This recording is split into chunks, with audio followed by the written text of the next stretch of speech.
Avant de vous lancer dans l'évaluation de cartes conceptuelles, nous vous conseillons fortement le visionnement de cette vidéo, qui vous montre les détails d'une évaluation qualitative et quantitative. Pour ce faire, revenons à la carte conceptuelle dont nous avons parlé plus tôt et qui concerne les plantes.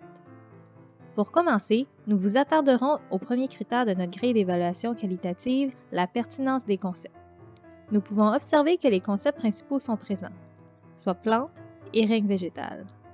Pour ce qui est des concepts secondaires, plusieurs sont présents, mais certaines informations semblent manquantes, comme par exemple des caractéristiques distinctives pour les trois types de végétaux et la sève élaborée, ainsi que de l'information sur l'utilité de l'oxygène.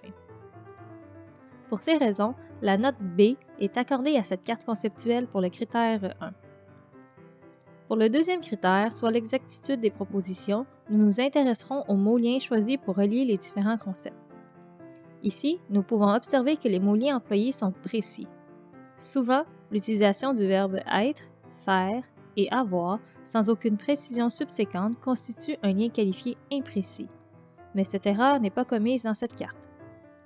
Cependant, nous observons que le lien menant vers les trois types de végétaux n'est pas défini.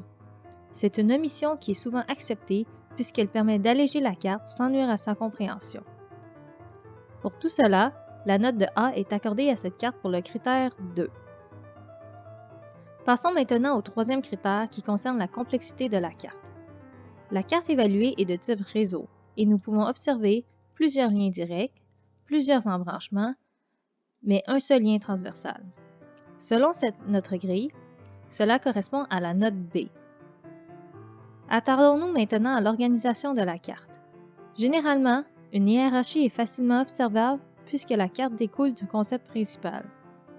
Et les concepts secondaires les plus importants se retrouvent près du concept plante, sauf pour quelques concepts essentiels, comme oxygène. Pour cette raison, la note de B est retenue pour ce critère. Finalement, pour le critère qui concerne la présentation de la carte, nous pouvons affirmer que la carte permet de saisir le concept plante dans sa globalité. Il est facile de faire évoluer la carte puisqu'elle pourrait s'étendre vers le haut, le bas, la gauche et la droite, et qu'il y a amplement d'espace pour rattacher d'autres concepts aux concepts déjà présents. Ainsi, cette carte reçoit la note de A pour ce critère.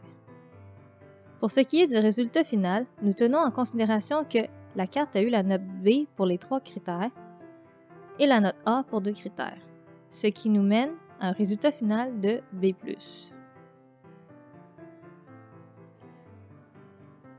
Poursuivons avec l'évaluation quantitative de notre carte sur les plantes.